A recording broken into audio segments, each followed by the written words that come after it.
Retour de notre émission avec Christopher Wanembo, qui est toujours avec nous, originaire de la RDC.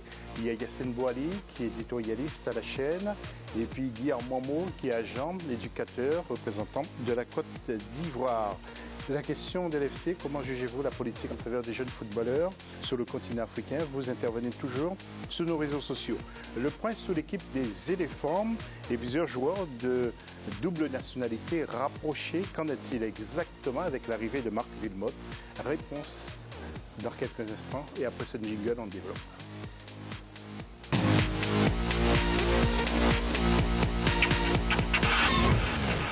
Et je ne vous apprends rien si je vous dis que l'ancien attaquant et sélectionneur de la Belgique a entamé avec la Côte d'Ivoire sa première expérience comme sélectionneur en Afrique. Après la CAN 2017 au Gabon, Marc Wilmotte a été désigné par la Fédération ivoirienne pour succéder à Michel Dussuyer. Qu'est-ce qui a changé au sein de la sélection de Côte d'Ivoire depuis son arrivée? Décryptage avec Birama Saounera.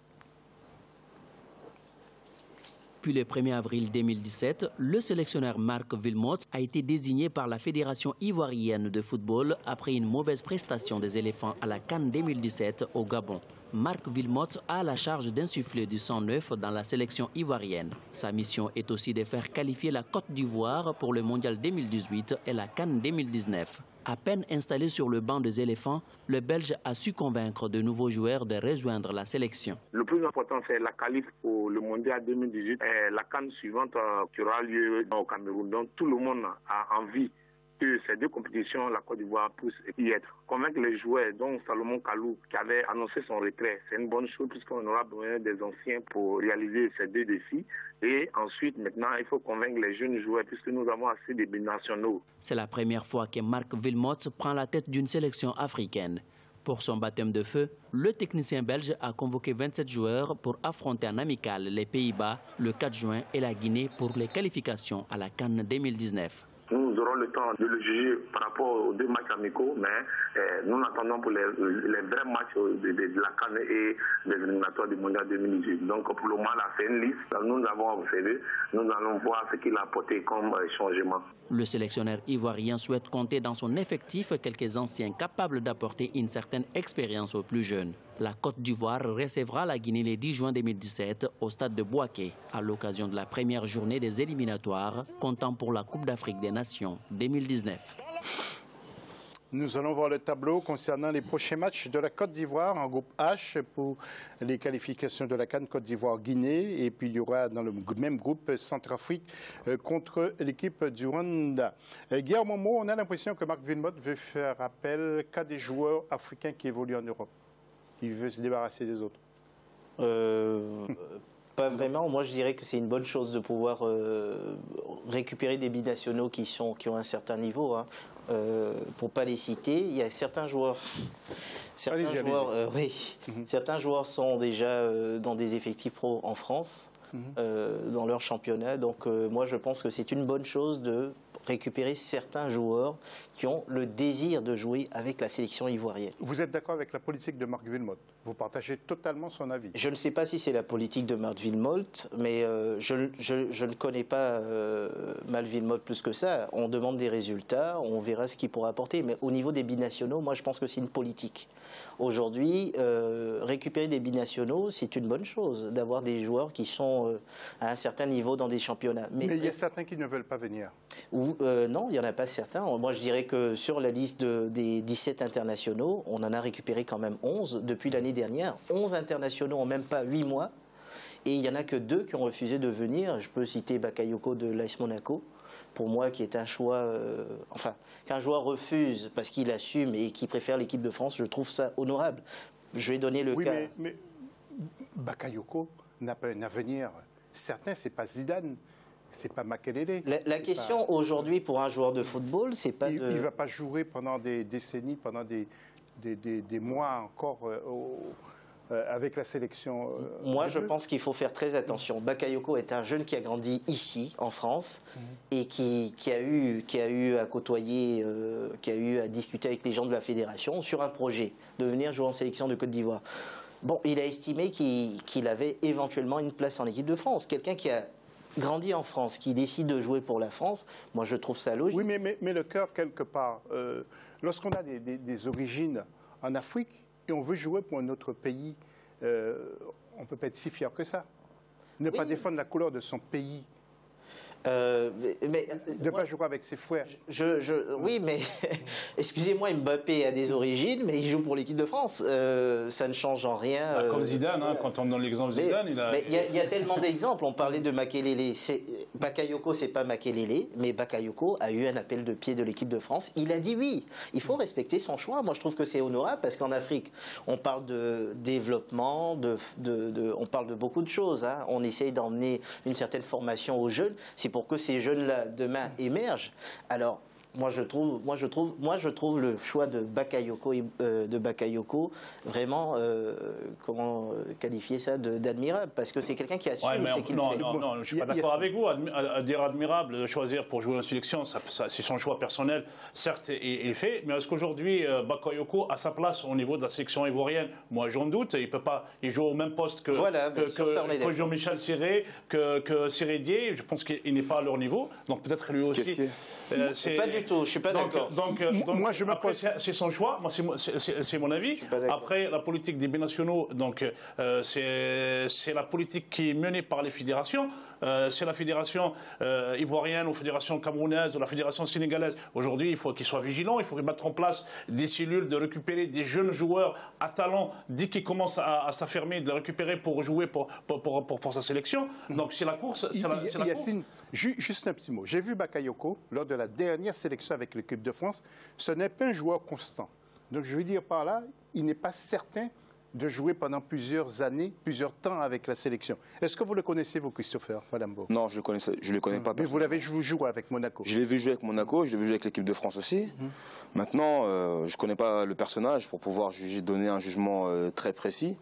Mais il est clair que c'est toujours admirable, je pense. En tout cas, il y a une histoire sur le fait de jouer avec l'équipe nationale de ses parents. Je pense que oui, il est français, les joueurs sont français, on respecte leur choix, il n'y a pas de problème. Attention, je n'ai rien contre l'équipe de France. Non, bien sûr. Mais je veux dire, un garçon comme Bakayoko aurait pu remplacer Yaya Touré Non, on respecte le choix, il n'y a aucun souci. Oui. Mais moi, je pense qu'il y a une autre saveur de jouer pour l'équipe nationale de ses parents. Que ce soit un choix personnel. Oui, voilà, c'est ça. Mais on respecte. Si la personne ne fait pas la démarche, moi, je pense que je ne le prendrai pas dans ma sélection. Bien sûr, il faut aller vers lui. On sait qu'il est d'origine ivoirienne, ou algérienne ou marocaine, il faut aller vers eux. Il faut prendre que des joueurs qui veulent venir. Comme ça a été le cas de Nabil Fekir, qui a eu toute la polémique qu'on a eue par rapport à l'Algérie. Quand on voit aujourd'hui le traitement qu'on lui réserve, qu'on a réservé à d'autres joueurs, on les a fait jouer un ou deux matchs au niveau de l'équipe de France et qui sont restés à l'écart aujourd'hui. Donc c'est à Bakayoko de se prendre ses responsabilités. Moi, je vois aujourd'hui, il n'a pas sa place au niveau de la sélection ivoirienne. Je pense qu'il n'a pas envie d'y aller. Je pense qu'il n'a pas envie d'y aller. Je ne suis pas vraiment d'accord. Bakayoko, c'est un joueur qui, pour moi, devrait être indispensable pour la sélection de la Côte d'Ivoire. Guillermo, je sais que ça vous embête quelque part, mais quand je vois que Marc Wilmotte veut faire appel à Yaya Touré en sélection, vous le savez. Il a essayé de convaincre Yaya Touré de revenir. Le débat est très passionnant, mais si vous me permettez, je vais juste vous éclaircir, parce que... vous êtes là pour ça. Voilà, je suis là pour ça. Bon, je vais donner mon avis aussi. Alors, M. Bakayoko est un excellent joueur. Je suis d'accord. Pas qu'il n'a pas sa place en équipe nationale. Il faut savoir que quand une fédération fait la cour à un joueur, elle l'impose dans son équipe. Ça veut dire qu'aujourd'hui, on a un joueur comme Seri Jean-Michel, il faut faire attention. Meilleur milieu de Ligue 1, très bon joueur, un des meilleurs en Europe, je crois le 3e. Seri Jean-Michel n'a pas joué les 2 dernières Coupes d'Afrique. Moi, j'ai assisté à des matchs où Seri Jean-Michel était dans les tribunes. Donc, quand la fédération va chercher un joueur, elle fait la cour à un joueur, c'est pour aussi, quelque part, il faut qu'on se dise la vérité, c'est pour imposer ce joueur en sélection. Moi, je trouve que Bakayoko mais c'est pas la fédération d'imposer un joueur en sélection, ça c'est le choix du sélectionneur. Si vous me permettez, je vais terminer. Je pense que Bakayoko serait venu en tant que milieu, parce qu'on a un complexe, hein, on va dire, nous les Africains. Bakayoko serait venu de Monaco pour jouer avec l'équipe de Côte d'Ivoire. en étant joueur titulaire à Monaco, il serait titulaire en Côte d'Ivoire. Et c'est vu plusieurs fois. Il y a des joueurs, on ne parle pas de club ou de niveau. Ce joueur a choisi de jouer malgré tout. Le pont d'or qu'on lui donnait avec l'équipe de Côte d'Ivoire a décidé de jouer avec l'équipe de France. Ça n'engage que lui. Demain, il peut y avoir un blessé en équipe de France, on peut faire appel à lui comme il le savait. Ouais, mais il faut expliquer qu'est-ce que vous appelez le pont d'or que la sélection ivoirienne. On parle de la sélection nationale. Ça veut dire qu'il faut que ce soit le choix du cœur. Là, vous parlez d'un pont d'or, ça veut dire derrière, il y a des faveurs qu'on offre à ce joueur pour venir jouer en sélection. Et ça, c'est grave. Si vous me permettez, je vais... Non, quand je dis pont d'or, je n'ai pas parlé de financier. Je dis pont d'or parce qu'un entraîneur qui sollicite un jeune joueur, c'est la même chose. On l'a vu avec Mourinho parler avec le fils de Kluivert. C'est j'ai envie que tu viennes dans mon équipe. Non, mais c'est pas la même chose. Là, on parle d'une sélection nationale, on ne parle pas de club. Hein. C'est complètement différent. Bon, je vous informe. Peut-être c'est différent pour vous, mais en général, quand M. Deschamps a besoin d'un joueur en sélection, quand il veut voir Mbappé, il lui dit « Je compte sur toi. J'aimerais que tu fasses partie de mon projet. » Oui, mais la France a couru après Fekir. Et maintenant, on voit où se trouve Fekir en ce moment. Alors, vous allez me dire, comment dirais-je, Guillermo, est-ce que c'est l'ossature? Nous allons voir les images. L'ossature de la sélection ivoirienne, c'est le gardien Sylvain Bowo. Est-ce que c'est Serge Aurier, qui est très bon aussi, Eric Bailly, Adama Traoré, Cheikh Doucouré, Jean-Michel Seri, très fort. On a parlé de Paris Saint-Germain. Très fort, mais qui n'a pas été titulaire, donc ça n'a aucun sens. Mais ça, titulaire, mais ça reste le choix du coach. Guillermo, si vous raisonnez comme ça, la Côte d'Ivoire n'ira pas loin. Non, parce que si vous estimez qu'il y a des gens qui ne sont pas très forts, qui ne sont pas très bons, Seri, c'est un grand joueur. Non, loin de moi l'idée de dire qu'il y a des joueurs.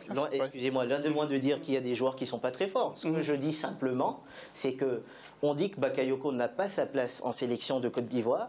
Mais là, c'est faux, par contre, je ne suis pas d'accord. Voilà. Moi, j'assume ce que je dis. Entendez-vous. Alors, moi, juste sur pour terminer avec ça, quand on a un joueur comme Seri Jean-Michel, qui est un des meilleurs joueurs, c'est une question de coaching, de management. Ça veut dire qu'il y a des entraîneurs qui estiment par rapport à leur système de jeu et qui s'appuient plus sur certains joueurs. J'estime que quand Bakayoko a été sondé, c'était pour être titulaire. On le sait, un joueur qui est titulaire à Monaco. On est d'accord. Mais ça, c'est un problème de complexe. Parce qu'il joue à Monaco, parce qu'ils viennent de faire une bonne saison. Ils ont été... Voilà, mais après, ça ne veut pas dire qu'en Côte d'Ivoire, il n'y a pas de joueurs qui ont la même valeur que Bakayoko. Voilà. Vous me parlez de Jean-Michel Seri. Moi, Seri qui est au FC Bâle. Non, mais Seri qui est au FC Bâle est un joueur qui est au-dessus de Bakayoko, bien au-dessus de Bakayoko. Donc aujourd'hui, est-ce que ce joueur, la question qu'il faut se poser, est-ce qu'il a sa place au niveau de la sélection ivoirienne? C'est-à-dire, on vient de le solliciter, mais derrière, qu'est-ce qu'on peut lui offrir? C'est pour l'imposer. C'est pour l'imposer. Sur quoi? Pour dire qu'il n'a pas sa place en équipe? Parce que quand on voit les joueurs qui composent cette sélection, quand on les voit jouer, quand je vois Bakayoko, pour moi, il n'a pas sa place avec la sélection ivoirienne. Alors, par contre, en sélection ivoirienne, Yacine, je ne serai pas d'accord avec vous. Bakayoko a largement sa place. Par contre, il est limité en équipe de France. Peut-être à cause de la concurrence, c'est un problème peut-être psychologique. Moi, je pense qu'on l'a jugé trop vite. Moi, je vois que c'est un très bon joueur. Il est jeune. N'oubliez pas qu'il Même avec Monaco, on l'a vu. N'oubliez pas que c'est un très bon joueur. N'oubliez pas qu'il a été décisif à des moments où, je pense, pas grand monde aurait pu l'être. Et moi, je pense que dans toute cette histoire, en fait, on doit respecter son choix. C'est un très bon joueur. On doit respecter son choix. Mais l'idée... Ce qui rend amer un petit peu dans l'histoire, c'est qu'on a envie que l'Afrique émerge aussi. On a envie d'avoir de grandes nations africaines fortes. C'est de là qu'il va décevoir les gens. Mais ce n'est pas... Non, ce n'est pas sa décision qui va décevoir les amateurs de football ivoirien ou africain comme moi, par exemple. C'est pas ce qui va empêcher le football ivoirien d'avancer. Voilà, je pense que ce serait quand même un ajout, je pense un apport, je pense quelque chose de positif en plus d'avoir un Bakayoko en Côte d'Ivoire. Oui. Yacine, un dernier mot parce qu'il faut laisser la parole à Guillermo pour terminer. Un tout dernier mot, il nous reste à peine 2 minutes d'émission. La Côte d'Ivoire va s'en sortir avec Marc Wilmot? On verra. C'est un entraîneur qui a quand même fait ses preuves avec la Belgique. Mais après, le contexte africain est complètement différent. Il n'a jamais entraîné en Afrique et ne connaît pas la réalité du football africain. Pour moi, je pense qu'il y a d'autres entraîneurs qui sont d'origine ivoirienne qui auraient pu prendre sa place au lieu de débourser 50 000 euros mensuels pour prendre Wilmots. Voilà. Guy Armand, vous êtes optimiste parce qu'on aimerait vraiment voir cette équipe ivoirienne briller de nouveau. Bon, pour Bakayoko, je suis personnellement déçu parce que je l'ai rencontré après un match de l'équipe de France. On l'a interrogé, il n'a jamais voulu s'exprimer sur la question. Donc je ne trouve pas ça très sympa, très cool de sa part. Bon, moi je reste toujours optimiste. Hein. Par contre, je le rejoins sur le fait que aujourd'hui la Côte d'Ivoire a une politique, on va dire, à double sens, enfin à 2 étages. Ça veut dire que derrière il y a des anciens joueurs. Je parle de Dao Lassina en U17, de Kamara Ibrahim qui a eu l'équipe ici contre le. Aujourd'hui, la Côte d'Ivoire a de bons éducateurs. Ils ont de bons entraîneurs. Il y a des gens qui sont de la génération 92 qui ont envie de prouver et qui ont le potentiel. Mais c'est vrai qu'on a ce petit complexe et aussi, on a aussi besoin de temps en temps d'aller chercher des entraîneurs ailleurs. Moi, je suis optimiste, mais je dis, comme l'avait dit Makonda tout à l'heure, il y a beaucoup de jeunes joueurs ivoiriens qui sont dans des championnats. On va parler d'Assali Claver. Ok, on va faire 6 matchs et 10 buts. 6 matchs et 6 buts et 10 matchs. On a des jeunes joueurs qui sont aussi méconnus des sélectionneurs. On va faire très, très court, malheureusement. Autant pour moi, c'est pas oui, on aura l'occasion de vous entendre de nouveau sur les antennes d'Africa 24 pour s'exprimer sur la Côte d'Ivoire. Voilà, c'est la fin de cette émission toujours aussi passionnante lorsqu'on parle du football africain. Dans quelques instants, d'autres infos sur Africa 24. On se retrouve lundi prochain. Merci.